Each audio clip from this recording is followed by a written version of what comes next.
अगर आपकी कोई मनोकामना पूरी ना हो रही हो या फिर कई प्रयासों के बावजूद भी आपको करियर में सफलता ना मिल रही हो या फिर व्यक्ति जीवन में परेशानियां चल रही हों, मतलब कोई भी दिक्कत हो, तो परेशान होने के बजाय आपकी सावन सोमवार का व्रत करके यहाँ बताई गई व्रत कथा का पाठ करें और सुनिए। मान्यता है कि सावन में सोमवार के दिन अगर व्रत रखकर इस कथा का पाठ तथा सुनते हैं तो लोगों की मनचाही मनोकामना पूरी हो जाती है। ओम नमः शिवाय। राधे राधे दोस्तों, तो मेरा नाम संगीता है और आपका स्वागत है आपके अपने YouTube चैनल अनेक कहानियों में। एक साहूकार था जो भगवान शिव का अनन्य भक्त था। उसके पास धन धान्य किसी भी चीज की कमी नहीं थी, लेकिन उसकी कोई संतान नहीं थी और वह इसी कामना को लेकर रोज शिव जी के मंदिर जाकर दीपक जलाता था। उसकी इस भक्ति भाव को देखकर एक दिन माता पार्वती ने शिवजी जी से कहा कि प्रभु, ये साहूकार आपका अनन्य भक्त है, इसको किसी बात का कष्ट है तो आपको उसे अवश्य दूर करना चाहिए। शिवजी जी बोले, हे पार्वती, इस साहूकार के पास पुत्र नहीं, ये इसी दुख से रहता है। तो माता पार्वती कहती है कि हे ईश्वर, कृपया करके इसे पुत्र का वरदान दे दीजिए। तब भोलेनाथ ने कहा कि हे पार्वती, साहूकार के भाग्य में पुत्र का योग नहीं है।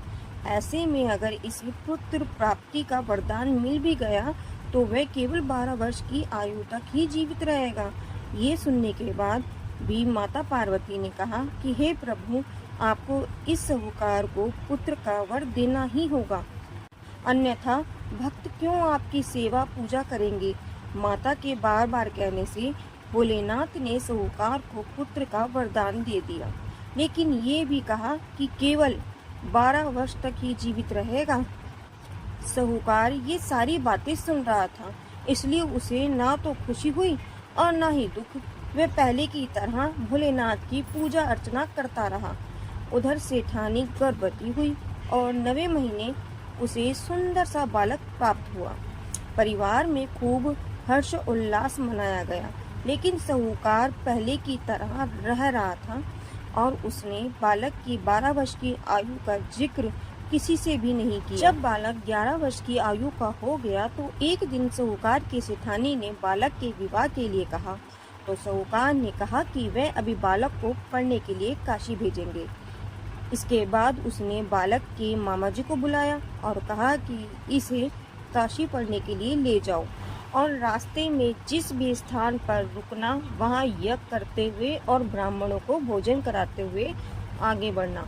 उन्होंने भी इसी तरह करते हुए जा रहे थे कि रास्ते में एक राजकुमारी का विवाह था, जिससे उसका विवाह होना था। वे एक आंख से काना था। तो उसके पिता ने जब अति सुंदर साहूकार के बेटे को देखा तो उसके मन में आया कि क्यों ना इसे घोड़ी पर बिठाकर शादी के सारे कार्य संपन्न करा लिए जाएं। तो उन्होंने मामा से ये सारी बात की और कहा कि इसके बदले में वह बहुत सारा धन देंगे। तो वह भी राजी हो गए। इसके बाद साहूकार का बेटा विवाह की वेदी पर बैठा और जब विवाह कार्य संपन्न हो गए तो जाने से पहले उसने राजकुमारी की चुंदरी के पल्ले पर लिखा कि तेरा विवाह तो मेरे साथ हुआ, लेकिन जिस राजकुमार के साथ भेजेंगे वो तो एक आंख का काना है। इसके बाद वह अपने मामा के साथ काशी के लिए चला गया। उधर जब राजकुमार ने अपनी चुनरी पर ये लिखा हुआ पाया तो उसने राजकुमार के साथ जाने से मना कर दिया। तो राजा ने भी अपनी पुत्री को बारात के साथ विदा नहीं किया। बारात वापस लौट गई। उधर मामा और भांजे काशी पहुंच गए। एक दिन जब मामा ने यज्ञ रचा रखा था और भांजा बहुत देर तक बाहर नहीं आया तो मामा ने अंदर जाकर देखा तो भांजे के प्राण निकल चुके थे। वे बहुत परेशान हुए, लेकिन सोचा कि अभी रोना पीटना मचाया तो ब्राह्मण चले जाएंगे और यज्ञ का कार्य अधूरा रह जाएगा। जब यह यज्ञ संपन्न हुआ तो मामा ने रोना पीटना शुरू किया। उसी समय शिव पार्वती उधर से जा रहे थे तो माता पार्वती ने शिवजी से पूछा, हे प्रभु, ये कौन रो रहा है। तभी उन्हें पता चलता है कि ये तो भोलेनाथ के आशीर्वाद से जन्मा साहूकार का पुत्र है। तब माता पार्वती कहती है कि हे स्वामी, इसे जीवित कर दें, अन्यथा रोते रोते इसके माता पिता के प्राण निकल जाएंगे। तब भोलेनाथ ने कहा कि हे पार्वती, इसकी आयु इतनी ही थी, सो वह भोग चुका। लेकिन माँ के बार बार आग्रह करने पर भोलेनाथ ने उसे जीवित कर दिया। लड़का ओम नमः शिवाय करते हुए जी उठा और मामा भांजे दोनों ने ईश्वर को धन्यवाद दिया और अपनी नगरी की ओर लौटे। रास्ते में वे वही नगर पड़ा और राजकुमारी ने उन्हें पहचान लिया। तब राजा ने राजकुमारी को साहूकार के बेटे के साथ बहुत सारे धन और धान्य के साथ विदा किया। उधर साहूकार और उसकी पत्नी छत पर बैठे थे। उन्होंने ये प्रण कर रखा था कि यदि उनका पुत्र सकुशल न लौटा तो वे छत से कूदकर अपने प्राण त्याग देंगे। तभी लड़के के मामा ने आकर साहूकार के बेटे और बहू के आने का समाचार सुनाया, लेकिन वे नहीं माने तो मामा ने शपथ पूर्वक कहा।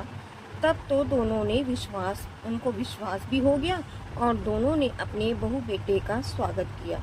उसी रात साहूकार को स्वप्न में शिवजी जी ने दर्शन दिए और कहा कि तुम्हारे पूजन में मैं प्रसन्न हूँ। इसी प्रकार जो भी व्यक्ति इस कथा को पढ़ेगा या सुनेगा, उसकी समस्त दुख दूर हो जाएंगे और मनवांछित सभी कामनाओं की पूर्ति होगी। हे भोलेनाथ, जैसे आपने साहूकार और सेठानी की मनोकामना पूरी करी, वैसे ही आप हर भक्त की मनोकामना पूरी करना। तो भक्तों, तो कमेंट में ओम नमः शिवाय लिखना ना भूलें। राधे राधे दोस्तों, ओम नमः शिवाय।